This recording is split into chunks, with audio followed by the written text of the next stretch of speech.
ఈ గద్దర్ అవార్డ్స్ అనేది పాక్షికంగా జరిగాయంటారా, లేకుంటే కొన్ని వర్గాల వరకే ఇది పరిమితమే జరిగిందని చెప్పేసి వాదన వినిపిస్తుంది? అంటే అనేవాళ్ళు ఎందుకు అంటున్నారు ఏంటి వాళ్ళ కంటెన్షన్ కరెక్ట్గా చెప్పాలి. ఊరికి వర్గాలు నోటికి వచ్చింది మాట్లాడటం కాదు కదా సార్. మరి ఇప్పుడు ఉన్న ఆర్టిస్టులు ఎవరైతే పెద్దలు ఉన్నారు, హీరోస్, చిరంజీవి గారు కానీ, ఈయన వెంకటేష్ గారు కానీ, నాగార్జున గారు కానీ, మహేష్ బాబు కానీ, జూనియర్ ఎన్టీఆర్ కానీ, వీళ్ళెవ్వరూ రాలేదు. వీళ్ళకు పిలిచినా సరే సరిగా ఆహ్వానం పలకలేదు కాబట్టి వీళ్ళెవరు రాలేదు. వీళ్ళు రాకపోవడానికి ప్రధాన కారణం ఏమై ఉంటుంది? నాకే ఫంక్షన్ 14వ తారీఖు నాకు తెలియదు. మీకే తెలియదా ఫంక్షన్?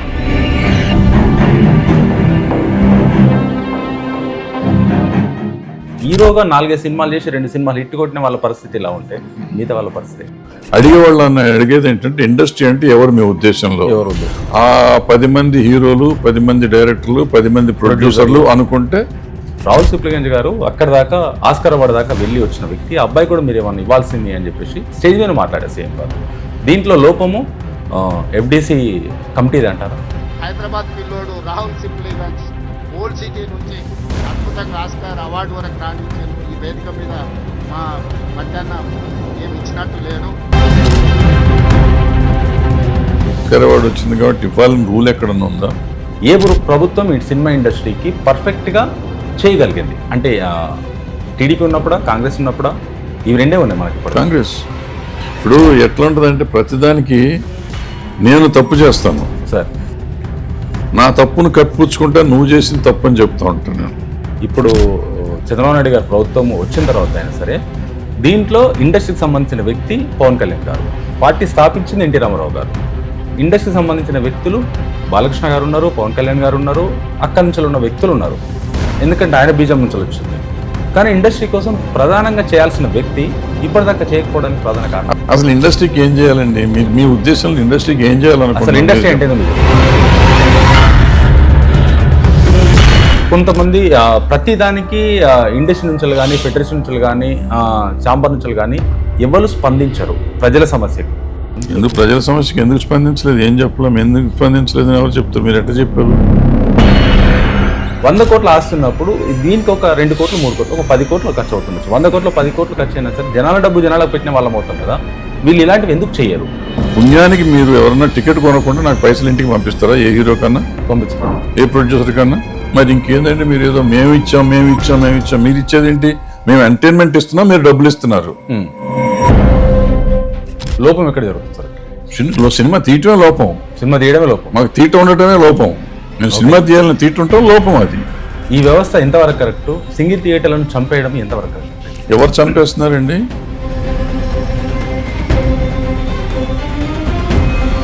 సార్ నమస్కారం సార్. సార్ తెలంగాణలోని రీసెంట్గా గద్దర్ అవార్డ్స్ అనౌన్స్మెంట్ అయ్యింది. గద్దర్ అవార్డ్స్ ఫంక్షన్ కూడా జరిగింది. ఈ గద్దర్ అవార్డ్స్ అనేది పాక్షికంగా జరిగాయంటారా, లేకుంటే కొన్ని వర్గాల వరకే ఇది పరిమితమే జరిగిందని చెప్పేసి వాదన వినిపిస్తున్నాయి సైన్ ఇండస్ట్రీలో మొత్తం? అంటే అనేవాళ్ళు ఎందుకు అంటున్నారు ఏంటి వాళ్ళ కంటెన్షన్ ఏంటి కరెక్ట్గా చెప్పాలి. ఊరికి వర్గాలు నోటికి వచ్చింది మాట్లాడటం కాదు కదా సార్. ఏంటి చెప్పండి, ఏం వర్గం అయింది ఏంటి? మీకు అంటే కరెక్ట్గా షుడ్ బి స్పెసిఫిక్. ఇది ఇది ఇది జరిగింది అని చెప్పండి, పలానాది చెప్పండి, దానికి నేను సమాధానం చెప్పండి. ఓకే. అయితే ఇప్పుడు ఇండస్ట్రీలో ఉన్న పెద్దలు అంటే మరి ఇప్పుడు ఉన్న ఆర్టిస్టులు ఎవరైతే పెద్దలు ఉన్నారు, హీరోస్, చిరంజీవి గారు కానీ, ఈయన వెంకటేష్ గారు కానీ, నాగార్జున గారు కానీ, మహేష్ బాబు కానీ, జూనియర్ ఎన్టీఆర్ కానీ, వీళ్ళెవ్వరూ రాలేదు. వీళ్ళకు పిలిచినా సరే సరిగా ఆహ్వానం పలకలేదు కాబట్టి వీళ్ళెవరు రాలేదు పర్టికులర్గా. ఎందుకంటే తెలంగాణలో జరుగుతున్న మొట్టమొదటి గద్దర్ అవార్డ్స్ ఇవి, గవర్నమెంట్ ఇస్తున్న అవార్డ్స్. వీళ్ళు రాకపోవడానికి ప్రధాన కారణం ఏమై ఉంటుంది? వాళ్ళు పిలవడంలో లోపం జరిగిందా, లేకుంటే గవర్నమెంట్ కేర్ తీసుకోలేదు? అంటే నాకు తెలిసినంత మట్టుకు ఈ గద్దర్ అవార్డ్స్ ఇప్పుడు నేను దానికి ఏదో కమిటీలో కూడా మెంబర్ నేను సార్. అంటే అవార్డ్స్ నామ్స్ తయారు చేస్తానికి ఏదో కమిటీ ఇచ్చారు కదా మొదట్లో. అవును సార్. దాంట్లో నేను మెంబర్ని. నాకే ఫంక్షన్ 14వ తారీఖు నాకు తెలియదు. మీకే తెలియదు ఫంక్షన్? నాకు తెలియదు. ఓకే. నాకు 11వ తారీఖు 10వ తారీఖు ఎవరో మీలాంటి వాళ్ళు ఫోన్ చేసి అన్న నాకు 2 పాసులు కావాలి అని అడిగాను. అడిగితే ఏం పాసులే, ఫంక్షన్ ఎప్పుడో తెలియదు కదా ఇంకా అంటే, లేదు 14 జీవో వచ్చింది అన్నారు. గవర్నమెంట్ ఇది వచ్చింది అంటే 4 రోజుల ముందో 5 రోజుల ముందో వచ్చింది నాకు తెలిసినంత మట్టు. మరి ముందు అనౌన్స్ చేశారో నాకు తెలియదు. 4 రోజుల ముందు చెప్తే సినిమా యాక్టర్లు మీరు చెప్పిన 4 పేర్లు వీళ్ళేం ఖాళీగా ఇంట్లో కూర్చుని అయితే లేరు కదా, ఇంట్లో కూర్చుంటే వాళ్ళ డేట్స్ కావాలంటే సంవత్సరం టైం పడుతుంది యాక్చువల్లీ. సంవత్సరం అక్కర్లేదు, అట్లీస్ట్ ఒక మంత్ అన్న మనకి తీసి చెప్పాలి కదా. అవును. సో 4 days ముందు డిసైడ్ అయితే వీళ్ళు వాళ్ళకి చెప్పారో లేదో తెలియదు, ప్రాపర్గా చెప్పాలి కదా. ఇప్పుడు వాళ్ళ రేంజ్ ఒక స్టార్ రేంజ్ అయినప్పుడు దిల్ రాజు గారు లాంటి వాళ్ళు ఎవరో పర్సనల్గా వెళ్ళి చెప్పటమో లేకపోతే గవర్నమెంట్ నుంచి ఎవరిన మనిషి వెళ్ళటమో సంథింగ్ ఉండాలి. ఏమీ లేకుండా అంటే అంత టైం లేదు వాళ్ళకి. ఇప్పుడు అన్ఫార్చునేట్గా గవర్నమెంట్కి టైం లేదు, ఎవరికి టైం లేదు. టైం లేకుండా వెళ్ళింది. కొంతమందికి ఇన్విటేషన్, నాకే ఇన్విటేషన్ రాత్రి 9:30కి వచ్చింది. ఓకే. సో అంటే వెళ్తానికి అవకాశం ఉండాలి కదా, సరిగ్గా ఉందో లేదో తెలీదు. సో నేను అనుకోవటం టైం లేకపోవటం తప్ప వేరే ఉద్దేశాలు ఏమి ఉండవు. ఇంకోటి ఏంటంటే మొదటి నుంచి కూడా నంది అవార్డ్స్ అప్పటి నుంచి కూడా అవార్డు వచ్చిన వాళ్ళు తప్ప బయట వాళ్ళు వచ్చి కూర్చోవటం అనేది అలవాట్లేదు. ఓకే. మన అవార్డ్స్లో ఎవరికి, ఈవెన్ ఫిల్మ్ఫేర్ అవార్డ్స్కి కూడా బయట వాళ్ళు పోయి కూర్చోరు అన్లెస్ వాళ్ళని they are specially invited as some guest or something like that. మీరు ఫర్ ఎగ్జాంపుల్ చిరంజీవి గారు అన్నారు అనుకోండి, చిరంజీవి గారిని స్పెషల్ గెస్ట్గా పిలిచి మీరు చీఫ్ గెస్ట్ అండి మీరు 4 అవార్డులు ఇవ్వాలనే పిలిచింటే వచ్చేవారేమో. ఊరికే పబ్లిక్లో వచ్చి కూర్చోవయ్యా అంటే వచ్చి కూర్చుంటానికి ఆయన వచ్చి కూర్చోవాలంటే అంటారు కదా. సో సింపుల్గా ఇప్పుడు మినిస్టర్లు అంతా ఉన్నారు, రేపు నేను ఏదో ఫంక్షన్ పెట్టుకున్నా, మినిస్టర్లు అందరికీ ఒక ఫోన్ పెట్టి మీరు రండి అంటే చీఫ్ మినిస్టర్ గారు వస్తారా? ఎందుకు రాలేదా చీఫ్ మినిస్టర్ అని మనం అడుగుతాం, అడగలేము. సిమిలర్గా చీఫ్ మినిస్టర్ గారు ఆయన గవర్నమెంట్లో ఆయన పెద్ద ఎట్లలో మాకు చిరంజీవి గారు అంతే గొప్పడు. సో ఆయన ఎందుకు రాలేదు అంటే దానికి సార్ పర్టికులర్గా టైం లేదు అంటే ఏదన్నా స్పెసిఫికేషన్ డే ఫిక్స్ అయ్యారా, లేకుంటే గద్దర్ గారి స్పెషల్ దినంగా ఫిక్స్ అయ్యారా, లేకుంటే దీనికి ఏదైనా తెలియదు అసలు అదేం తెలియదు. షార్ట్ పీరియడ్ లో పెట్టాల్సిన అవసరం ఉంది. నాకు తెలియదు, వాళ్ళని అడగండి, పెట్టిన వాళ్ళని అడగాలి. నన్ను అడిగితే నేను ఏమైనా పెట్టినానా, నాకేమన్నా సంబంధం ఉందా అంటే ఇంత అరిబరిగా చేసి తెలియదు నాకు అసలు 100% నాకు తెలియదు. నాకు కూడా పోయేది లేకుండే. ఫార్చునేట్గా ఏంటంటే జయసుధ గారు కూడా ఇక్కడే ఉంటారు కాబట్టి ఆమె కారు ఎక్కేసి వెళ్ళాం. ఆమె కారు లేకపోతే నేను వెళ్ళేవాడిని కాదు. ఓకే. అవకాశం లేదు. అంటే ఇప్పుడు గవర్నమెంట్ మీద మర్యాద లేకపోవటం కాదు, ఏం కాదు. ఇప్పుడు ఏమవుతుందంటే అక్కడ పోతే పార్కింగ్ ఉండదు, సెల్ఫ్ డ్రైవింగ్ వెళ్ళే వాళ్ళు చచ్చిపోతారు. ఆ కార్ ఎక్కడో పెట్టి నడిచి వస్తే లోపల రానియాడు, పోలీసు వాడు ఎక్కడో ఆపుతాడు, ఏ గేట్ దగ్గర ఆపుతాడో తెలియదు పోలీసు. అవును. సో ఇవన్నీ పెట్టుకుని ఎందుకు పోతాం, అవసరం ఏంటి? అందరినీ పిలుస్తారని పాస్ లేని వాళ్ళు సంగతి ఏంటి పరిస్థితి? ఇప్పుడు మాలాంటి వాళ్ళ సంగతి ఈ ప్రాబ్లము. అందరినీ రాలేదు అంటారు. ఎవరు వస్తారు? ఎంతమందికి ఇన్విటేషన్లు వెళ్ళినాయి? ఇన్విటేషన్లు అందరికీ వెళ్ళినాయా? కొంతమందికి ప్రాపర్గా ఇన్విటేషన్లు వెళ్ళినాయా? అడిగి ఇన్విటేషన్లు వెళ్ళేవాళ్ళు కొంతమంది ఉంటారు, వచ్చినా వెళ్ళని వాళ్ళు ఉంటారు, కొంతమంది మర్యాదగా పిలిస్తే వెళ్ళేవాళ్ళు ఉంటారు. సో నువ్వు ఎంతమందికి ఇవ్వగలిగావు? నీకు టైం లేదు. టైం ఉంటే నిజంగా చేయొచ్చు, ఎవరో ఒకళ్ళు. టైం లేదు, టైం లేనప్పుడు ఎట్లా వెళ్తారు? టైం లేదు తక్కువ ఉన్నప్పుడు అయినా సరే, ఇండస్ట్రీలో అయినా సరే. ఇప్పుడు దిల్ రాజు గారికి ఈ కమిటీకి ఎవరికైతే ఉన్నదో ఎఫ్డీసీ చైర్మన్ అని వీళ్ళ కమిటీ ఉన్న కరెక్ట్ టీమ్స్ వైజ్ డివైడ్ చేసుకొని ఉన్న వాళ్ళని ఇంకా గ్యాదర్ చేసుకొని టీం డివైడ్ చేసుకొని పెద్దవాళ్ళతోటి సలహాలు, మీలాంటి పెద్దవాళ్ళతో సలహాలు తీసుకొని వాళ్ళ ఇన్విటేషన్స్ పంపిస్తే ప్రాపర్గా చేస్తే ఏదైనా సాధ్యమవుతుంది. అయిపోయిన పెళ్ళికి బాధ్యతలు ఎందుకన్నా నెక్స్ట్ టైం బాగా చేయమని చెబుదాం. అయిపోయింది కదా, ఊరికే డిస్కస్ చేసి ఎవరు తప్పు చేసాం, ఎందుకు తప్పు అయిపోయిందో అయిపోయింది. అండ్ 14 years తర్వాత అసలు అవార్డ్స్ ఇవ్వటం అనేది ముందు అచీవ్మెంట్. తెలంగాణ గవర్నమెంట్ చేసింది అచీవ్మెంట్. బాగా చేశారా, బాగా చేయలేదా, వీళ్ళని పిలిచారా, వాళ్ళని పిలిచారా, వాళ్ళు వచ్చారా, వీళ్ళు నెక్స్ట్ ఇయర్ అందరూ వచ్చేటట్టు చూద్దాం. ఎంతసేపు let us not blame them, మనం కూడా సపోర్ట్ చేద్దాం కావాలంటే. అఫ్కోర్స్ వాళ్ళకి మన సాయం కావాలనుకుంటే, కాదనుకుంటే వాళ్ళు చేసుకుంటారు అంతే కదా. సో వాట్ ఎవర్ మనం సపోర్ట్, మోరల్ సపోర్ట్ అని ఇద్దాం వాళ్ళకి, అయిపోయాయి. సార్ ఇప్పుడు దీంట్లో చాలామందితో నేను విన్నాను సార్, నేను ఒక 3 సినిమాలు 4 సినిమాలు 5 సినిమాలు చేశాను, దాంట్లో 2 హిట్ అయినాయి, కానీ నాకు వెళ్తేనే నాకు పాస్ అడిగితే కూడా నాకు పాస్ ఇవ్వలేదు, నాకు కూడా రికగ్నిషన్ ఇవ్వలేదు. నేను ఒక ఆర్టిస్ట్నే, మా అసోసియేషన్లో మెంబర్ ఉంది నాకు, నేను ఆర్టిస్ట్నే, కానీ నేను కూడా వెళ్ళలేకపోయినా నన్ను పోతే మెయిన్ గేట్ దగ్గరికి పంపించారు. అంటే హీరోగా 4 సినిమాలు చేసి 2 సినిమాలు హిట్ కొట్టిన వాళ్ళ పరిస్థితి ఇలా ఉంటే మిగతా వాళ్ళ పరిస్థితి ఏంటి? అదే నేను చెప్పేది. ఇప్పుడు మీరందరూ అడుగుతున్నారు అందరినీ పిలిచారా? మీరు ఎంతసేపు చిరంజీవి గారు, నాగార్జున గారు, వెంకటేష్ గారు 4 పేర్లు చెప్తున్నారు, లేదా మహేష్ బాబు గారు, ఎన్టీఆర్ గారు పేర్లు చెప్తున్నారు. మరి ఇటువంటి వాళ్ళ పరిస్థితి ఏంటి? సో ఇండస్ట్రీలో ఎవరు ఇండస్ట్రీ అసలు ఫస్ట్ పాయింట్ అడిగేవాళ్ళని అడిగేది ఏంటంటే ఇండస్ట్రీ అంటే ఎవరు మీ ఉద్దేశంలో? ఆ 10 మంది హీరోలు, 10 మంది డైరెక్టర్లు, 10 మంది ప్రొడ్యూసర్లు అనుకుంటే ఇండస్ట్రీ అయిపోతుంది. అప్పుడు మేము మా సమస్య లేదు, అంతే కదా. వాళ్ళు వచ్చినప్పుడే పెట్టుకోండి, అది వాళ్ళని అడగండి. మీకు వాళ్ళు ఇంపార్టెంట్ అని మీరు అనుకున్నప్పుడు వాళ్ళ డేట్స్ తీసుకోండి, ఎందుకంటే వాళ్ళు టోటల్గా బిజీగా ఉండేవాళ్ళు. వాళ్ళు మీరు చెప్పే పేర్లు, వాళ్ళు డేట్లు ఖాళీ ఉండాలి, వాళ్ళ సినిమాలు లేకుండా ఉండాలి, లేకపోతే వాళ్ళ షూటింగ్లు క్యాన్సిల్ చేసుకుని వచ్చే పరిస్థితి మీరు కల్పించాలి. చేస్తే వాళ్ళతో పెట్టుకోండి, ఈ మిగిలిన వాళ్ళని అడగండి. మీరు క్వశ్చనింగ్ ఏమో ఎవరు రాలేదు అంటున్నారు, మేము వస్తాము అంటే మేము తీసుకుపోతారా? అదే కదా, వస్తామన్న వాళ్ళ పరిస్థితి ఏంటి? వస్తామని నా దగ్గర ఎక్కడ 1,00,000 మంది రాస్తారు? ఉన్నారండి, నా దగ్గర 1,00,000 మంది ఉన్నారు మొత్తం, సార్ ఎవరైనా కానీ వర్కర్స్ కానీ వాళ్ళు కానీ వీళ్ళు కానీ ఆర్టిస్టులు కానీ నాకు చేస్తే వీళ్ళందరూ సినిమా వాళ్ళే. మరి వీళ్ళని లోపల రాణిస్తారా? మీరు చెప్పే 30 మందిని వదిలిపెడితే మీ 30 మంది రాలేదని అడుగుతున్నారు, నేను 1,00,000 మందిని తీసుకొస్తా అంటే వాళ్ళ పరిస్థితి ఏంటి? వచ్చి గేట్ దగ్గరికి నుంచి వెళ్ళిపోయిన వాళ్ళ పరిస్థితి ఏంటి? అందుకని so there are practical problems. Sir మనం ఊరికే నోటికి వచ్చింది కదా అని వాళ్ళని గవర్నమెంట్నో లేకపోతే ఇంకోళ్ళనో అంటాం కాదు. Should not name anybody. ఏంటంటే ప్రాక్టికల్గా ఏం చేయొచ్చు, ఎవరూ లూజ్గా స్టేట్మెంట్లు ఇవ్వకూడదు. నా పాయింట్, నేను అవ్వచ్చు, ఇంకోళ్ళు అవ్వచ్చు, ఎవరైనా కానీ వాళ్ళు రాలేదు వీళ్ళు రాలేదు అంటాం కరెక్ట్ కాదు.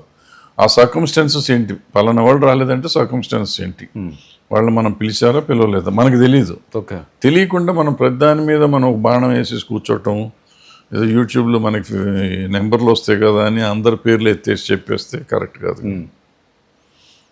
సార్ ఇప్పుడు దీంట్లో పర్టికులర్గా స్క్రూటినైజ్ జరగకుండానే షార్ట్అవుట్ చేయకుండానే చాలామందికి అవార్డ్స్ ఇచ్చారు.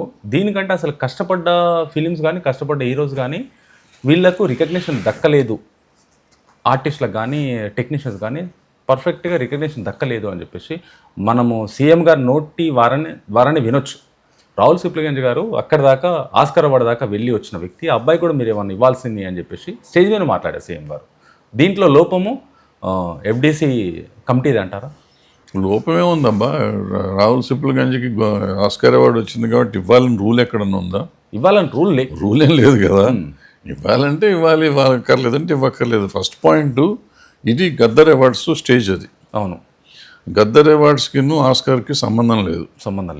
సో వీళ్ళు ఏం చేశారంటే ఈ కీరవాణి గారిని వీళ్ళందరినీ అక్కడ ప్రోగ్రామ్కి పిలుచుకున్నారు. కీరవాణి గారు హ్యాపెన్ టు బి దట్ మా తెలంగాణ తల్లి సాంగ్ కంపోజ్ చేశారు. సో ఆయన పాడటానికి ఆయన వచ్చారు. ఎట్లా వచ్చారు కాబట్టి ఆయన సన్మానిద్దాం అన్నారు కాబట్టి సందర్భం ఏదో ఒకటి ఎత్తుక్కోవాలి కాబట్టి వాళ్ళు యాక్చువల్గా మా తెలంగాణ తల్లి పాట చేశారు కాబట్టి ఆయన సన్మానించేస్తే అయిపోద్ది.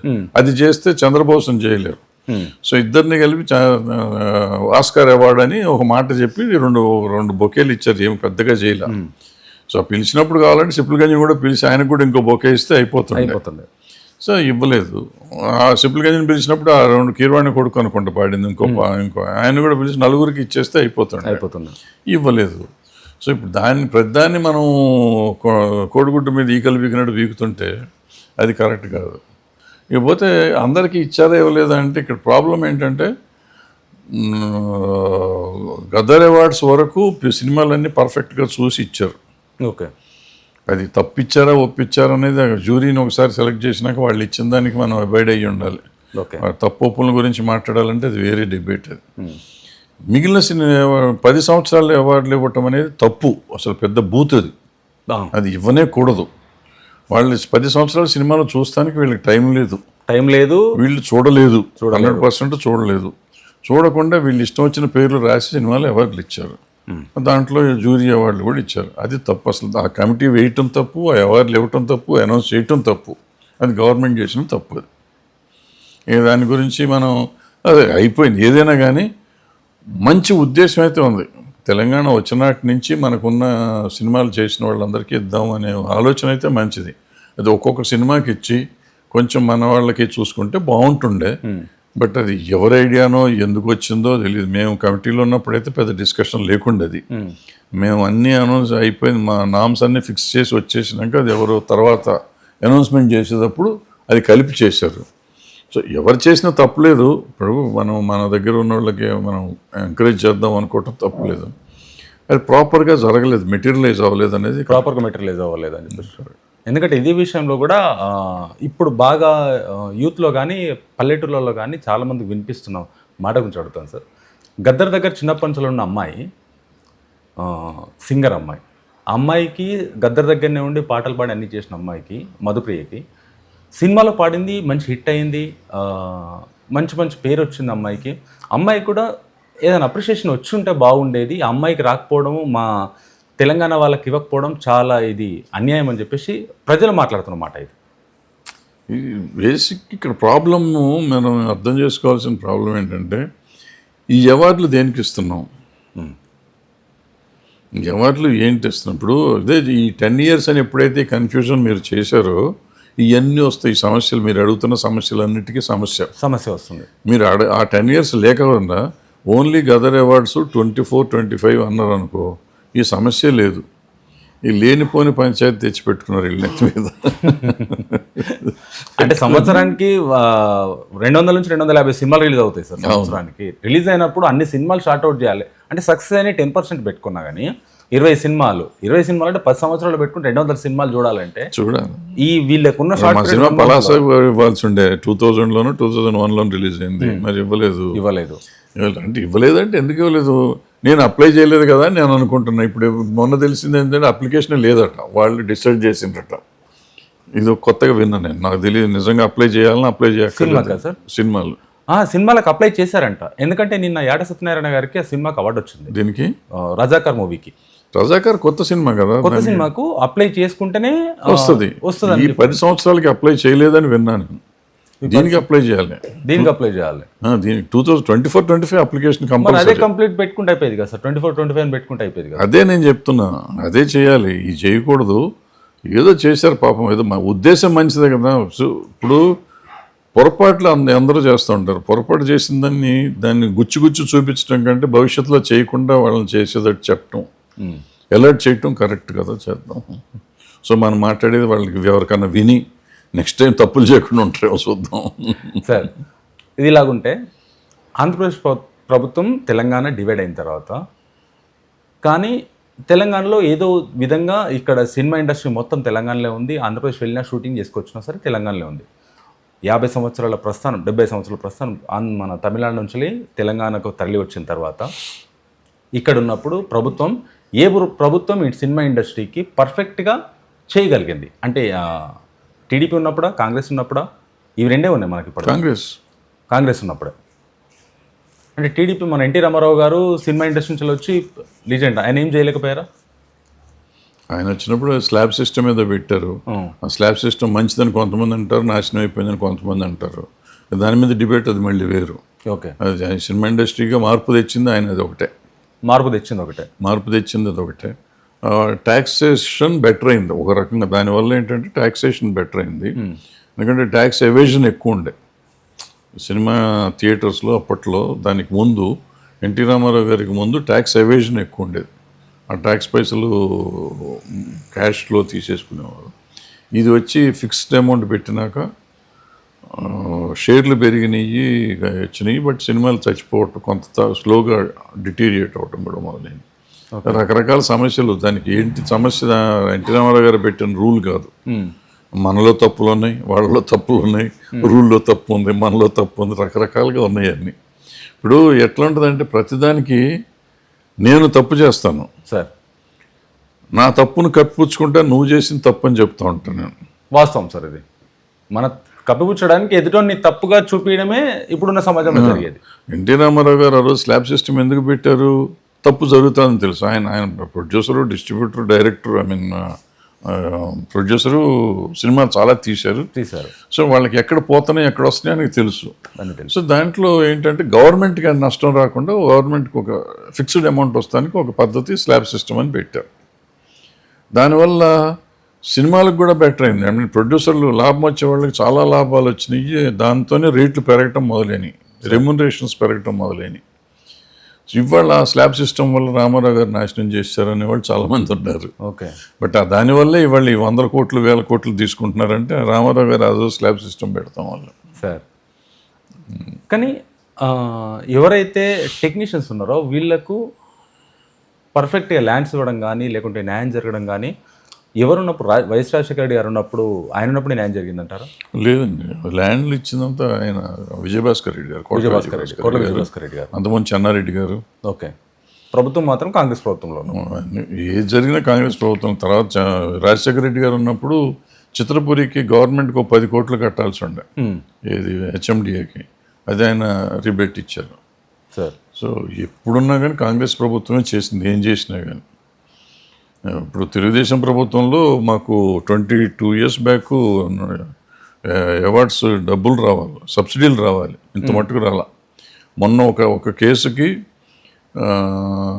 1 year బ్యాక్ అనుకుంటా, ఇక ఎలక్షన్ కాక ముందు 2 స్టేట్లకి హైకోర్టు ఇచ్చింది ఆర్డర్ ఒక సినిమాకి.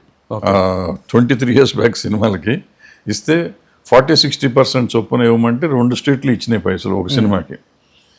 10 కోట్లు రావాలి మొత్తం. ఆ సినిమాకి 10 లక్షలు ఇచ్చారు. అంటే ఇంకా 9,90,00,000 ఇవ్వాలి. బా, 2 గవర్నమెంట్లు కలిపి 2 గవర్నమెంట్లు కలిపి 22 సంవత్సరాల కింద నేను చంద్రబాబు నాయుడు గారు సీఎం ఉన్నప్పటి సంగతి నేను మాట్లాడుతున్నాను. బా సార్, మరి మీరు వాళ్ళే చేశారంటారు. వాళ్ళు చేస్తే మరి డబ్బులు అయ్యి సార్ ఇలాగుంటే బైఫర్కేషన్ అయిపోయినాక తర్వాత అయినా సరే మేము ఇండస్ట్రీకి చేసినాము అని చెప్పేసి జగన్మోహన్ రెడ్డి ప్రభుత్వం అప్పటిదాకా ఇండస్ట్రీకి చాలా రమ్మన్నాము, ఇక్కడ కట్టడానికి రెడీగా ఉన్నాము, వాళ్ళకు సబ్సిడీలు ఇవ్వడానికి రెడీగా ఉన్నాము, అన్ని చేసినాము అని చెప్పుకుంటుంది. మరి చేసింది ఎక్కడ సార్? మీలాంటి పెద్దలు వాళ్ళు ఏం చేయలే. ఒకటి చేశారు. వాళ్ళు ఏం చేశారంటే ఈ సింగిల్ విండో సిస్టమ్ ఒకటి చేశారు. సింగిల్ విండో సిస్టమ్ చేశారు. సింగిల్ విండో సిస్టమ్ ఎఫెక్టివా కాదా అనేది నేను ఎక్స్పీరియన్స్ లేదు కాబట్టి I don't comment on that. But location charges తగ్గించారు బాగా. లొకేషన్ ఛార్జెస్ విపరీతంగా తగ్గించారు. ఇక్కడ తెలంగాణలో డబుల్ చేశారు, ఆంధ్రలో కట్ చేశారు బాగా. చేశారు, అది చేశారు. సబ్సిడీలు ఎంతవరకు ఇచ్చారు సార్? మరి సబ్సిడీలు ఇవ్వలేదు, అసలు లేవు. సబ్సిడీలు ఈ 2 గవర్నమెంట్లు వచ్చినాక నంది అవార్డులే లేవు, అవార్డులు ఇవ్వలేదు, ఈ సబ్సిడీలు ఏమి ఇస్తారు? మరి జగన్మోహన్ రెడ్డి గారి ప్రభుత్వం, వైఎస్ఆర్సీపీ ప్రభుత్వం అయిపోయిన తర్వాత ఇప్పుడు చంద్రబాబు నాయుడు గారి ప్రభుత్వం వచ్చిన తర్వాత అయినా సరే దీంట్లో ఇండస్ట్రీకి సంబంధించిన వ్యక్తి పవన్ కళ్యాణ్ గారు, పార్టీ స్థాపించింది ఎన్టీ రామారావు గారు. ఇండస్ట్రీకి సంబంధించిన వ్యక్తులు బాలకృష్ణ గారు ఉన్నారు, పవన్ కళ్యాణ్ గారు ఉన్నారు, అక్కడి నుంచి ఉన్న వ్యక్తులు ఉన్నారు. ఎందుకంటే ఆయన బీజం నుంచి వచ్చింది. కానీ ఇండస్ట్రీ కోసం ప్రధానంగా చేయాల్సిన వ్యక్తి ఇప్పటిదాకా చేయకపోవడానికి ప్రధాన కారణం. అసలు ఇండస్ట్రీకి ఏం చేయాలండి? మీ ఉద్దేశంలో ఇండస్ట్రీకి ఏం చేయాలనుకుంటున్నారు? ఇండస్ట్రీ అంటే మీరు చెప్పండి. మీరు చెప్పండి. మీరు కదా ఇండస్ట్రీ అంటారు, చిరంజీవి గారు అంటారు, బాలకృష్ణ గారు అంటారు, పవన్ కళ్యాణ్ గారు అంటారు, మీరు చెప్తున్నారు. నేను ఎప్పుడు చెప్పలేదు కదా. మేము ఇండస్ట్రీ అంటే మాకు chamber, movie artist association, producer council, federation, ఇది ఇండస్ట్రీ మా లెక్కలో. సార్ మీ లెక్కలో నోటెడ్ నేమ్స్ ఇండస్ట్రీ అనుకుంటే వాళ్ళనే అడగండి, మమ్మల్ని అడిగితే మేమేం చెప్తాం? సో ఇండస్ట్రీకి ఏం కావాలి? ఇండస్ట్రీకి 50 ఏళ్ళ నుంచి మేము ఇస్తున్న రిప్రజెంటేషన్స్ అట్లా కొన్ని కాంగ్రెస్ గవర్నమెంట్ అప్పుడు చేయలేదు, వాళ్ళు ఇది పవర్ టారిఫ్ అడుగుతున్నాం చేయలేదు, ఏ చిన్న అడుగుతున్నాం కొన్ని చేయలేరో ఎందుకు చేయట్లేదు మనకు తెలీదు. సో కానీ కాలేదు, అవన్నీ అవుతున్నాయి. వీళ్ళు ఎంతసేపు మీడియాకి ఎప్పుడు ఏంటంటే సినిమా ఇండస్ట్రీ సమస్య టికెట్ల సమస్య అనుకుంటారు. టికెట్లు మాకు సమస్య కాదు. టికెట్ల సమస్య ఇండివిజువల్ సమస్య. అది నేను ప్రొడ్యూసర్ అనుకోండి, పెద్ద సినిమా తీసా, నాకు ఖర్చు ఎక్కువైంది కాబట్టి నాకు టికెట్ రేట్ పెంచమని నేను అడుగుతున్నాను. అదే టైంలో మీ సినిమా పెంచితే మీ కొంప మునిగిపోతుంది మీరు చిన్న సినిమా తీస్తే. సో సమస్య అప్పుడు నాది ఇండివిజువల్ సమస్య. సో దానికి మొన్న ఏం తెలుసుదన్నారో తెలియకన్నారో ఆంధ్ర గవర్నమెంటు మీరు ఛాంబర్ ద్వారా రావాలన్నారు. ఛాంబర్ని గౌరవించడం కరెక్టే, కానీ అది ఛాంబర్ సమస్య కాదు. త్రూ ఛాంబర్ వెళ్తే మంచిదే. ఛాంబర్ని గౌరవించమన్నారు, బాగుంది అది. సో మరి అదే మరి నిన్న మీటింగ్కి అందరిని ఇండివిజువల్గా ఎందుకు పిలిచారు? పిలవకూడదుగా? అది కూడా ఛాంబర్ ద్వారా పిలిచి ఉండొచ్చు. ఆయన మినిస్టర్ గారు ఫోన్ చేసి ఇండివిజువల్గా పిలిచారు. ప్రజల సమస్య ఉన్నప్పుడు కొంతమంది ప్రతిదానికి ఇండస్ట్రీ నుంచి కానీ, ఫెడరేషన్ నుంచి కానీ, ఛాంబర్ నుంచి కానీ ఎవరు స్పందించరు ప్రజల సమస్యకి. వీళ్ళ సమస్యకు ఉన్నప్పుడు రకరకాలుగా మాట్లాడతారని. ఎందుకు ప్రజల సమస్యకి ఎందుకు స్పందించలేదు? ఏం చెప్పలేము. ఎందుకు స్పందించలేదు అని ఎవరు చెప్తారు? మీరు ఎట్లా చెప్పారు? ఏ బేసిస్ మీద చెప్పారు? మేము స్పందించిన సమస్య ఏమని చెప్పండి. మీకు కెలామిటీస్కే కదా సార్, మాకేమో ఇప్పుడు మీకు ఇండివిజువల్గా ఏదో రాలేదు, దానికి మేమేం మాట్లాడతాం? మాకేం సంబంధం?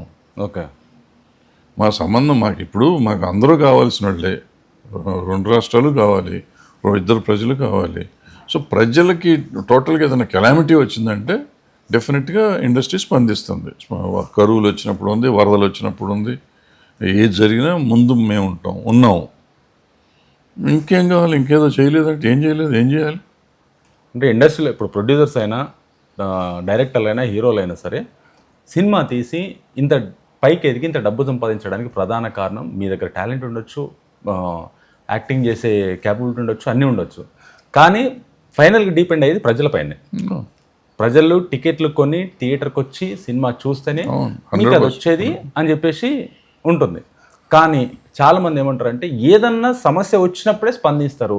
జనాలకు ఇప్పుడు ఇన్ని కోట్లు సంపాదిస్తుంటారు హీరోలు కానీ ప్రొడ్యూసర్లు కానీ వీళ్ళు కానీ జనాలకు కొంతమంది కొన్ని విలేజ్లను అడాప్ట్ చేసుకోవడం కానీ, గ్రామాల్లో స్కూల్స్ బాగు చేయడం కానీ, కొన్ని ప్లేస్లని తీసుకొని అడాప్ట్ చేసుకొని చేయడం కానీ, 100 కోట్లు ఆస్తున్నప్పుడు దీనికి ఒక 2 కోట్లు 3 కోట్లు ఒక 10 కోట్లు ఖర్చు అవుతుండొచ్చు. 100 కోట్లు 10 కోట్లు ఖర్చు అయినా సరే జనాల డబ్బు జనాలకు పెట్టిన వాళ్ళం అవుతాం కదా.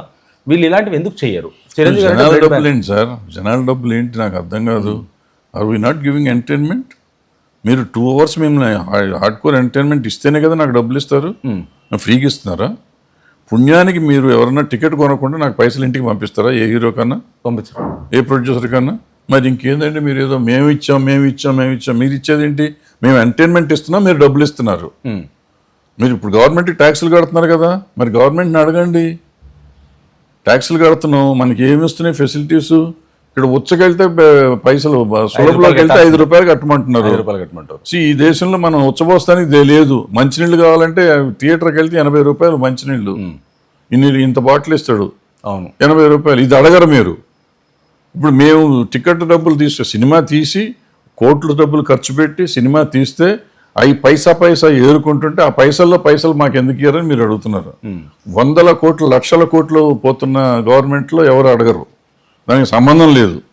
కేవలం 4 హీరోలు కనపడుతున్నారు, అక్కడ డబ్బులు కనపడతాయి, మా మార్కెట్ ఉంది కాబట్టి మా పేర్లు కనపడతాయి కాబట్టి మీరు విలేజ్ ఎందుకు తీసుకోరు, మీరు ఊరిని ఎందుకు తీసుకోరు, ఊరిని బాగు చేయరు. There are people. ఇప్పుడు కొంతమంది హార్ట్ డిసీజులు చేసిన వాళ్ళు ఉన్నారు, కొంతమంది విలేజ్లు అడాప్ట్ చేసిన వాళ్ళు ఉన్నారు. చేస్తారు. ఇక్కడ మా కష్టాలు ఎవరికి తెలుసు? మీరు సోకాళ్ళ పెద్ద హీరోలు అనుకున్న వాళ్ళు కూడా వాళ్ళ అప్పుల్లో ఉన్నారు. వాళ్ళ బాధలు ఎవడు చెప్తాడు? మీరు తీరుస్తారా? ఎవరైనా తీరుస్తారా? ఎవరికీ సంబంధం లేదు. బయటకి పచ్చగా కనపడుతున్నారు కాబట్టి వీడు అది చేయడా ఇది చేయడా, మా పైసలు. ఎవరి పైసలు? ఫ్రీగా ఇస్తారా? సినిమా తీయకుండా డబ్బులు ఏమైనా ఇస్తారా? సినిమా తీస్తేనే ఇస్తారు. ఇప్పుడు మీకు సినిమా తీయాలని ఉంది, మీకు డబ్బులు పంపించమనండి ప్రజల్ని. పంపించారు. నేను తర్వాత తీస్తా తండ్రి, ముందు పైసలు పంపి అని చెప్పండి. అప్పుడు మీరు చేయలేదంటే మిమ్మల్ని అడుగుదాం. మీరు కష్టపడి సినిమా తీసి మీ డబ్బులు పెట్టి కష్టాలు పడి నష్టపోయిన వాళ్ళ సంగతి ఏంటి? వచ్చిన వాళ్ళని డబ్బులు పెట్టమంటున్నారు, ఇవ్వమంటున్నారు. పోయిన వాళ్ళకి మీరు ఇస్తారా? ఎంతమంది పోతున్నారు? సంవత్సరానికి 250 సినిమాలు రిలీజ్ అయితే 230 మంది నాశనం అయిపోతున్నారు. లోపం ఎక్కడ జరుగుతుంది సార్? సినిమా తీయటమే లోపం. సినిమా తీయడమే లోపం. మాకు తీట ఉండటమే లోపం. నేను సినిమా తీయాలని తీటుంటాం లోపం. అది అయిపోయా. సరే, ఇప్పుడు ఇంకొక సమస్య ఇండస్ట్రీలోనే సింగిల్ థియేటర్స్ అనేది చనిపోతున్న రోజులు. ఇది మల్టీప్లెక్స్లే పైకి వస్తున్న సమయం. ఇది మల్టీప్లెక్స్లోకి వెళ్తే ఒక సామాన్యుడు భార్య పిల్లలతోటి, 2 పిల్లలు భార్యతోటి వెళ్ళాలంటే మినిమం 2,000 రూపాయలు కావాల్సి వచ్చిన రోజు ఇది. వాడు శాండ్విచ్ కొనాలంటే 250 రూపాయలు, వాటర్ బాటిల్ కొనాలంటే 100 రూపాయలు, 80 నుంచి 100 రూపాయలు. ఈ వ్యవస్థ ఎంతవరకు కరెక్ట్? సింగిల్ థియేటర్లను చంపేయడం ఎంతవరకు కరెక్ట్? ఎవరు చంపేస్తున్నారండి? దీని వెనకాల కారణం చంపేయడానికి మీరు జనాలు మేమేనా? మీరు ఓకే. మీరు సింగిల్ థియేటర్కి ఎందుకు రారండి? అక్కడ మీకోసం 10 రూపాయలు టికెట్ పెడితే ఎవడన్నా 10 రూపాయలు టికెట్ కొంటున్నాడా? 20 రూపాయలు 10 రూపాయల టికెట్ ఉంది, ఎవరన్నా కొంటున్నారా? కొనరు. సింగిల్ థియేటర్ ఉంది, 100 రూపాయలకి టికెట్ అమ్ముతున్నాం. మీరు అక్కడికి వచ్చి ఉంటారా? అక్కడ ఫుడ్ తక్కువ చేయాలి ఉంది, ఇక్కడికంటే మల్టీప్లెక్స్ కంటే తక్కువ ఉంది. అక్కడికి ఎవరైనా వస్తున్నారా? మనకి షో ఆఫ్, నేను మల్టీప్లెక్స్లోనే సినిమా చూసినాను చెప్పుకుంటానికి మీరు అక్కడికి వెళ్లకుండా ఇక్కడికి వస్తున్నారు. మీరు చంపుతున్నారు సింగిల్ థియేటర్ని. మాకేం బట్టి? మాకు డబ్బులు వస్తాయి, ఎక్కడున్న పైసలు వస్తాయి మాకు. మేము ఎక్కడైనా వేస్తాం. మాకేం సార్? మీరు అక్కడ చూస్తలేరు కాబట్టి అక్కడ వేస్తలేరు అనేది లేదు, వేస్తున్నాం ఇప్పటికి కూడా. బట్ అన్ఫార్చునేట్గా ఏంటంటే కంటెంట్ బాగోట్లేదు, కంటెంట్ తప్పు ఉంది. అందుకని ఎక్కడ థియేటర్స్ నడవట్లేదు. మీరు మల్టీప్లెక్స్ అంటారు. మల్టీప్లెక్స్లో ఎన్ని రోజులు నో షోలు ఉంటాయి? మీరు 1 వీక్లో ప్రతి థియేటర్లోనూ 3-4 నో షోలు ఉంటాయి. మరి ఇంకేంది? ఎక్కడ నడుస్తున్నట్టే ఈ సినిమాలు? సార్, కంటెంట్ లోపం అంటే కంటెంట్ లోపం ఎక్కడ జరుగుతుంది సార్? కంటెంట్ లోపం మనలో ప్రొడ్యూసర్లో ఉంటుంది. అది ప్రొడ్యూసర్లు డైరెక్టర్లే లోపము. కంటెంట్ బాగోలేకపోతే చూడలేదు కూడా. సార్, ఇటు చూసుకుంటే జగన్మోహన్ రెడ్డి గారు సీఎంగా ఉన్నప్పుడు సినిమా పెద్దలు, ఇప్పుడు చిరంజీవి గారు కానీ దిల్ రాజు గారు కానీ వీళ్ళందరూ వెళ్ళి దండం పెట్టి కావాల్సిన కొన్ని సమస్యల గురించి అడగడం జరిగింది. కానీ ఇప్పుడు ఉన్న ప్రభుత్వంలో సినిమాటోగ్రఫీ మినిస్టర్ ఫోన్ చేసి పిలిస్తే కూడా వెళ్ళట్లేదు అని చెప్పేసి మన టికెట్స్ పెంచడానికి మాత్రం చిరంజీవి గారు వెళ్ళారు, కానీ రమ్మని దీని గురించి మాట్లాడదామని పిలిస్తే కూడా రావట్లేదు అని చెప్పేసి మాట్లాడుతుంది ప్రభుత్వం. ఎవరు మాట్లాడుతున్నారండి? ఎందుకు మాట్లాడుతున్నారు? జగన్మోహన్ రెడ్డి గారు అప్పుడు నన్ను పిలిచారా? ఆయన పిలవకుండా వీళ్ళు వెళ్ళారు కాబట్టి. వీళ్ళు వెళ్ళారు. వీళ్ళు ఎందుకు వెళ్ళారు? వీళ్ళు అవసరానికి వెళ్ళారు. వీళ్ళు సినిమా టికెట్లు పెంచుకోవడానికి వెళ్ళారు. జగన్మోహన్ రెడ్డి పిలిచి చిరంజీవి నాకు దండం పెట్టి మాట్లాడు అన్నాడా? అనలేదు కదా. సీటు గౌరవం ఇవ్వాలి కాబట్టి ఇచ్చాడు, మాట్లాడాడు. అది వాళ్ళు చేసిన తప్పు అంటే లీక్ చేయటం. ఆయన ఉండకూడదు, ఆయన అనకూడదని నేను ఆయనకు కూడా చెప్పాను. తప్పండి మీరు అంటాం. ఆయన నాతో అన్నాడు, మా పవన్ కళ్యాణ్ కూడా అదే మాట అన్నాడు అని. సరే, అది ఆ డిస్కషన్ గురించి ఎందుకులే కానీ. సో ఆయన ఉండకూడదు ఎందుకు అన్నాడు? ఆయన పాపం ఆయన ఇండస్ట్రీ కోసం అన్నాడు, ఆయన సొంతానికేం కదా. ఆయన ఎందుకు చిరంజీవి లాంటి అంత పెద్ద హీరో స్టూప్ డౌన్ అవ్వకల ఎంత ముఖ్యమంత్రి అయినా. అది నేను ఆ మాట నేను కూడా అన్నాను, ఆ రోజు అన్నా ఈ రోజు అంటాను. బట్ ఆయన పాపం ఇండస్ట్రీకి మంచి జరుగుతుంది. తర్వాత అర్థమైంది ఆయనకి వీళ్ళంతా మోసం చేశారని. ఎందుకంటే సినిమా థియేటర్కి సినిమాకి టికెట్ రేటు పెంచడం అనేది ఒక ఇండివిజువల్ సమస్య. అది ఆయన్ని వీళ్ళు ఏం చేశారు, ఇండస్ట్రీ దానివల్ల నాశనం అయిపోతుందని చెప్తే వెళ్ళిపోయాడు ఆయన అక్కడికి. అది ఒక రకంగా ఆయన మోసం చేసి తీసుకెళ్ళారు. ఆయన ఇండస్ట్రీలో ఎంతకాలం నుంచి ఉన్నాడు, అర్థం చేసుకోవాలి. ఆయన అర్థం చేసుకోలేదు, వెళ్ళాడు. తర్వాత తెలిసింది. తర్వాత ఆయన కూడా స్టేట్మెంట్ ఇచ్చాడు కదా, టికెట్ రేట్లు పెంచక్కర్లేదని. ఆయన కూడా స్టేట్మెంట్ ఇచ్చారు కదా. మరి అర్థమైంది కదా ఆయనకు కూడా. సార్, ఇప్పుడు తెలంగాణలో గద్దర్ అవార్డ్స్ మాత్రం సక్సెస్ జరిగింది. తప్పులు ఒప్పులు అనేది ఒక ప్రోగ్రామ్ జరిగినప్పుడు కామన్. దిల్ రాజు గారు కూడా ప్రెస్ మీట్ పెట్టి నాకు తెలియకుండా ప్రోగ్రామ్ చేసినప్పుడు తప్పులు జరుగుంటే క్షమించండి అని చెప్పేసి ఓపెన్గా ఆయన క్షమాపణ అడిగారు దిల్ రాజు గారు.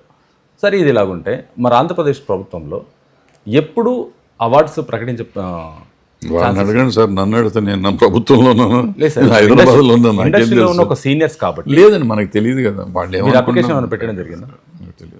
అప్లికేషన్ పెట్టుకొని వాళ్ళని అడిగి అవార్డ్స్ ఫంక్షన్ చేద్దామంటే గవర్నమెంట్ నుంచి రికగ్నిషన్ ఇవ్వాలి. ఛాంబర్ చెప్తా ఉంటే చెప్పింది అనుకుంటా, ఆల్రెడీ చెప్పింది ఆల్రెడీ. వీళ్ళు ఎప్పుడు కలిశారు కదా, సీఎం గారిని కలిసినప్పుడు చెప్పినట్టున్నారు, ఇచ్చినట్టున్నారు, మెమోరాండం ఇచ్చామని. నేను అడిగితే ఛాంబర్లో చెప్పారు, మేము ఆల్రెడీ ఇచ్చామండి అని. ఇప్పుడు గద్దర్ అవార్డు జరిగిన దాని తర్వాత ఇప్పుడు ప్రాబ్లం అదే. ఇప్పుడు ఈయన వెళ్ళి ఛాంబర్ వెళ్ళి ఇచ్చారు అని చెప్పినాక ఛాంబర్ ఇస్తే ఇండస్ట్రీ ఇచ్చినట్టే. ఇప్పుడు మీరేమంటారు, ఇండస్ట్రీ వెళ్ళిందా? అప్పుడు జగన్మోహన్ రెడ్డి గారు చిరంజీవి గారు వాళ్ళు వెళ్ళారు కదా. అప్పుడు వెళ్ళారంటే అప్పుడు వాళ్ళ పర్సనల్, చిరంజీవి గారికి పర్సనల్ ఒక సినిమా ఉంటే, మహేష్ బాబుకి ఒక పర్సనల్ సినిమా ఉండే, ప్రభాస్కి ఒక పర్సనల్ సినిమా ఉండే, రాజమౌళికి పర్సనల్ సినిమా ఉండే, దిల్ రాజుకు పర్సనల్ సినిమా ఉండే. ఈ 5 కలిసి వెళ్ళి 5 సినిమాల గురించి వాళ్ళు మాట్లాడుకుని వాళ్ళు టికెట్ రేట్లు పెంచుకుని వచ్చారు. అప్పుడు ఇండస్ట్రీ అది ఎట్లా అయింది? వాళ్ళ సినిమాలు ఇండస్ట్రీ అంటే ఫిల్మ్ ఛాంబరే కదా సార్. అప్లికేషన్ గవర్నమెంట్ నుంచి అప్లికేషన్ దానికి వచ్చింది, దాని నుంచి అన్ని 24 డివైడ్ అయింది కాబట్టి వీళ్ళందరికీ అప్లికేషన్ మెయిన్ అదే ఉంటుంది. ఫిల్మ్ ఛాంబర్ నుంచి దాన్ని పట్టుకుని ఏదో చేశారు, ఆయన ఇన్సల్ట్ చేశాడు. ఏం చేశాడు? చేశారు. ఏంటంటే ఎవరు వెళ్ళమన్నారు అసలు? వీళ్ళని ఎవరు వెళ్ళమన్నారు అసలు? అప్పుడు దానికి వెళ్ళాల్సిన అవసరం లేదు. అంత అయిపోయినాక చిరంజీవి గారు రియలైజ్ అయ్యి అసలు టికెట్లు పెంచవద్దు అవసరం లేదని చెప్పేసి ఆ రోజు చెప్పడం జరిగింది. ఏదో చెప్తారు, దాన్ని తీసుకుని దాన్ని మాట్లాడితే దీన్ని చెప్తారు. ఏంటంట ఇప్పుడు నేను ఎందుకు క్యాన్సిల్ చేశారండి? నేను ఎందుకు క్యాన్సిల్ చేశారు? మరి ఆంధ్ర గవర్నమెంట్ ఎందుకు క్యాన్సిల్ చేశారు? ఏదో 2 రానమన్నారంట, 3 రామన్నారంట. అంటే వీళ్ళు సడన్గా చెప్తే ఎట్లా వస్తారు? వాళ్ళు షూటింగ్లు ఉండవా? అందులో చిరంజీవి గారి పేరు కూడా చెప్తున్నారు మొన్న ఎవరో ఛానల్లో. అది అన్యాయం కదా. అంటే ప్రతిదాని చిరంజీవి గారు ఈజీగా దొరికిపోతారు. ఇప్పుడు చిరంజీవి గారు, పవన్ కళ్యాణ్ గారు డిప్యూటీ చీఫ్ మినిస్టర్, చిరంజీవి గారు ఆయన అన్న. ఆయన రాను అని చెప్తాడా? చెప్పాడు. ఆయన బల్బు చూపించాడా? ఇక్కడ షూటింగ్ ఎక్కడో అవుట్డోర్లో ఎక్కడో ఉన్నారు. ఆయన ఏదో లేట్ అయి ఉంటుంది, కుదరదు అని చెప్పుంటారు. ఎవరు సార్ ఈ బల్బు మాట్లాడిన మాటని? మీడియా అండి, మీడియా కొన్ని టీవీ ఛానల్స్ అండి. మీరు చూడండి, యూట్యూబ్లో చూస్తే కోపం వస్తుంది, రగిలిపోతుంది కడుపు. చిరంజీవి గారు అనే లెవెల్లో వీళ్ళు ఉన్నారు అసలు. వీళ్ళంతా వీళ్ళకి ఎంత అహంకారం ఉంది. మాకు కాదు అహంకారం, మీడియాలో ఎవరైతే ఈ మాటలు మాట్లాడుతున్నారో వాళ్ళకు ఉంది అహంకారం. ఇప్పుడు ఆ గవర్నమెంట్లో ప్రాబ్లం కావాలని చెప్పి మమ్మల్ని తిట్టి వాళ్ళని పొగిడితే వాళ్ళు ఏదో చేస్తారు అనుకుని వాళ్ళ దగ్గరికి వెళ్ళి మాట్లాడుకుంటున్నారు వీళ్ళు. మాకేం అవసరం లేదు, ఛాంబర్కి ఇండస్ట్రీకి అవసరం ఉంది, వెళ్తాం, అవసరమైనప్పుడు వెళ్తాం. ప్రతి గవర్నమెంట్, చంద్రబాబు గారి గవర్నమెంట్ అవ్వచ్చు, జగన్మోహన్ రెడ్డి గారిది అవ్వచ్చు, ఇంకొకళ్ళది అవ్వచ్చు, ఎవరి గవర్నమెంట్ ఉన్నా కానీ ఇండస్ట్రీకి మంచి ఈ దీంట్లోనే ఉంటాం, గుడ్ బుక్స్లో ఉండటానికి ప్రయత్నం చేస్తాం. ఎందుకంటే అవసరం, ఎప్పుడు ఏం అవసరం వస్తుందో తెలియదు. వాళ్ళకి మాతో అవసరం రావచ్చు, మాకు వాళ్ళతో అవసరం రావచ్చు. అది కంపల్సరీ. గవర్నమెంట్కి మాతో అవసరం రాదు, ఎందుకంటే వీఆర్ ఆఫ్టర్ ఆల్ మనం ట్యాక్సెస్గా వాళ్ళకి ఇచ్చేది లెస్ దెన్ 1% ఆఫ్ వాళ్ళ బడ్జెట్, స్టేట్ బడ్జెట్. సో మనల్ని ఎందుకు పట్టించుకుంటారండి వాళ్ళు? మన గ్లామర్ ఉందని చెప్పి పట్టించుకుంటారు, మీడియా మనం కవర్ చేస్తుందని పట్టించుకుంటారు తప్ప అదర్వైజ్ వాళ్ళకి అవసరం లేదు, వాళ్ళకి లేదు. బట్ బయట ఉన్న వాళ్ళందరూ మమ్మల్ని పట్టించుకుంటారు. ఎందుకు పట్టించుకుంటారంటే వాళ్ళకి సేలబుల్ మేము. అవును, ఇప్పుడు మేము సేలబుల్ కమోడిటీ అయ్యాం తప్ప మమ్మల్ని గురించి అల్లరి చేయటం తప్ప మాకును అసలు దీనికి గవర్నమెంట్కి సంబంధం ఏమైనా ఉందా? మేమేదో చిన్నగా సినిమాలు తీసుకుని మా బతుకు మేము బతుకుతున్నాం, వస్తే సంపాదించుకుంటున్నాం, లేదా పోగొట్టుకుంటున్నాం. ఆస్తులు పోయిన వాళ్ళు ఉన్నారు, మొత్తం సూసైడ్లు చేసుకున్న వాళ్ళు ఉన్నారు, ఇప్పటికీ తినడానికి తిండి లేకుండా కొట్టుకుంటున్న వాళ్ళు ఉన్నారు. మీరు చెప్తున్న ప్రొడ్యూసర్లు 1000 రూపాయల కోసం ప్రొడ్యూసర్ కౌన్సిల్కి వచ్చి అడుక్కునే వాళ్ళు ఉన్నారండి. ప్రొడ్యూసర్లు లాస్ అయిపోయిన ప్రొడ్యూసర్లు. ఈ పరిస్థితిలో ఉంటే ప్రొడ్యూసర్లకు బలిసింది హీరోలు ఫుడ్. మేము మూవీ ఆర్టిస్ట్ అసోసియేషన్ వాళ్ళు 1000-2000 రూపాయలకు పెన్షన్స్ ఇస్తున్నారు ఇప్పుడు. అవును, ఎవరికండి బలిసేది ఇక్కడ? ఎవడి కష్టం వాడికి ఉంది ఇక్కడ, ఎవడు సాగువాడు వస్తున్నాడు. 10 మంది బాగుంటారు. ఇప్పుడు ప్రతి ఇండస్ట్రీలో 10 మంది బాగుంటారు. 10 మంది వీళ్ళు ఉంటే 10 మందితో అయిపోయింది ఇండస్ట్రీ. ఆ 10 మందే కాదు కదా, 10 కాకపోతే 20 మంది అయిపోయిందా? మీరు మొత్తం దేశంలో ఎంతమంది లేరు? ఇవాళ ఉన్న ఎమ్మెల్యేలు ఎంపీల్లో మరి 75% మరి కోటీశ్వర్లు. మరి వాళ్ళు ఇచ్చేమని డబ్బులు అందరినీ 75% సార్, 99% కోటీశ్వర్లు అసలు లాస్ లేని. అండ్ వీళ్ళందరి మీద ఇందులో నిన్న ఎక్కడ చూసారు 70% మీద క్రిమినల్ కేసులు ఉన్నాయంట. ఈవెన్ తెలంగాణ ఎమ్మెల్యేల మీద కూడా, ఆంధ్ర ఎమ్మెల్యేల మీద కూడా. మరి వీళ్ళు అసలు క్రిమినల్ కేసులు, మా దగ్గర అంత క్రిమినల్ కేసులు ఉన్న వాళ్ళు లేవు. మేము ఆ రకంగా మేము మంచివాళ్ళమే. మా క్రిమినల్ కేసులు తక్కువ ఉంటాయి, 10% అయితే. సో క్రిమినల్ కేసులు ఉన్నోళ్ళు వాళ్ళు దేశాన్ని వెళ్తున్నారు, వాళ్ళు వెళ్ళొచ్చు, వాళ్ళు ఏమన్నా చేయొచ్చు, వాళ్ళు లూటీ చేయొచ్చు. కానీ మాది మాత్రం మేము ధర్మంగా సినిమా తీసి ధర్మంగా సంపాదిస్తే ఏమయ్యా మీరు ఇయ్యరా, మా పైసలు తింటున్నారు. ఎవరి పైసలు? నువ్వు తీసుకున్న ఎంటర్టైన్మెంట్కి ఎంత? నేను ఇచ్చిన ఎంటర్టైన్మెంట్ నీకు 2 hours 3 hours నువ్వు పొద్దు నుంచి సాయంత్రం దాకా చాకరీ చేసి అలిసిపోయి ఉంటే నిన్ను ఒక ఆహ్లాదపరిచిన నా ఎంటర్టైన్మెంట్కి నువ్వు ఎంత లెక్క కడతావు? నీ టోటల్గా పోయిన 3ని బయటలోకి తీసుకొచ్చిన నేను ఇచ్చిన ఎంటర్టైన్మెంట్కి నాకు ఎంత డబ్బు కడితే నాకు ఉంటుంది? నువ్వు ఇచ్చే తక్కువలో 10 రూపాయలు, 100 రూపాయలు, 200 రూపాయలు, 300 రూపాయలు. 300 రూపాయల కంటే నేను ఎక్కువ ఇస్తున్నాను నీకు ఎంటర్టైన్మెంట్. 2.5 గంటలు కూర్చోబెట్టి ఎంటర్టైన్ చేస్తున్నా. తర్వాత అది అయిపోయినాక అది నువ్వు టీవీ ఛానల్స్లో కూర్చొని చూస్తున్నావు మళ్ళీ అదే. ఎన్ని రోజు చూస్తుంటారు కదా. అవును, మరి మేము ఇంత ఎంటర్టైన్మెంట్ ఇస్తున్నామే, మాకు డబ్బులు మమ్మ మీద పడే ఏడుస్తారు ఎందుకండి, గోల పెడతారు. అంటే ఎమ్మెల్యేలు కానీ ఇప్పుడు పొలిటీషియన్స్, ఎమ్మెల్యేలనే కాదు పొలిటీషియన్స్, అది ప్రజల దోపిడీ సొమ్ము. అది మా దోపిడీ సొమ్ము కాదు, కష్టార్జితం. అది ఇది కనిపిస్తుంది, అది కనిపించట్లే కదా సార్. ఆల్రెడీ కిందికి అది అవును, వాళ్ళు చెప్పరు కదా. ఇప్పుడు ఒక రకంగా వాళ్ళు దోపిడీ సొమ్ము అని మనం అంటాం, కానీ వాళ్ళ కష్టం వాళ్ళకు ఉంది. ఒక ఎమ్మెల్యే ఇవాళ బతకాలంటే ఆయన దోపిడీ చేయకపోతే ఆయన బతకలేడు. దోపిడీ చేయకపోతే బతకలేడు. ఆయనకి ఇచ్చే జీతం మీరు 1,00,000, 2 లక్షలు, 10 లక్షలు ఎంత ఇవ్వండి. ఆయన పొద్దున లేస్తే ఆయన ఇంటికి ఎంత, ఎన్ని వందల మంది వస్తారండి? 50 మంది మినిమం. 50 మంది మినిమం. వీళ్ళందరికీ అన్నం పెట్టాలి, చాయ్ కాఫీ ఇవ్వాలి. ఇందులో ప్రతిరోజు ఎవరికి పెండ్లైనా చావైనా పోవాలి ఎమ్మెల్యే. పైసలు ఇవ్వాలి, పైసలు కూడా ఇవ్వాలి. తర్వాత ఎక్కడ ఎవరికి కష్టం వచ్చినా వీడు కనపడకపోతే ఏమైనా ఎమ్మెల్యే అంటారు, ఏదో వీడు నౌకరు, ఇంటికాడ నౌకరు అయినట్టు. వాళ్ళ బతికేం తక్కువ ఈజీ కాదు పాపం. వాళ్ళ కష్టాలు వాళ్ళకు ఉన్నాయి. అందులో కూడా ఒక 10 మంది తినేవాళ్ళు, ఎక్కువ మంది మన హీరోలు మీరు చెప్పినట్టు వాళ్ళకి కూడా 10 మంది ఉండొచ్చు. మిగిలిన 200 మందికి ఈ కష్టాలు ఉంటాయి, 100 మందికి. సో ఎవడి కష్టం వాడిదండి, ఎవళ్ళ ప్రాబ్లం వాళ్ళకు ఉంటుంది. ఎవరిని మనం చీప్గా తీసేసి వాడిని చేస్తలేడు, వీడిని చేస్తలేడు అంటానికి కాదు ఇక్కడ సమస్య. ఎవళ్ళ సర్వైవల్ కోసం వాళ్ళు పడుతున్నారు బాధలు. సీత కష్టాలు సీతే, పీత కష్టాలు పీతే. మేము అనుకుంటాం మీరు కవర్లు తీసుకుంటారు కదా, సినిమా అంటే కవర్ తీసుకుంటారు, వచ్చినప్పుడల్లా కవర్ తీసుకుంటారు, వీళ్ళు కవర్ తీసుకుని బాగుంటారని. మీకు మీ పరిస్థితి అంటే మీకు తెలుసు, మాకు తెలుసు, అంతే కదా సార్. సో ఎవరిని అందరం తప్పుడు వాళ్ళమే ఇక్కడ. ఎవడు మంచోడు కాదు, అందరం దొంగలమే. ఎవరి స్వార్థం వాడుకుంది. కానీ ఎవరు అందులో 90% సర్వైవింగ్ పీపులే. 90% సర్వైవల్ కోసం బతుకుతున్న వాళ్ళే. 10% దోపిడీదారులు. అంటే 90% కూడా మనం తీసుకుంటున్నాం, లంచం తీసుకోవట్లేదు మంచోళ్ళం అని నేను అంటలా. 90% కూడా దొంగలమే అని చెప్తున్నాం కదా.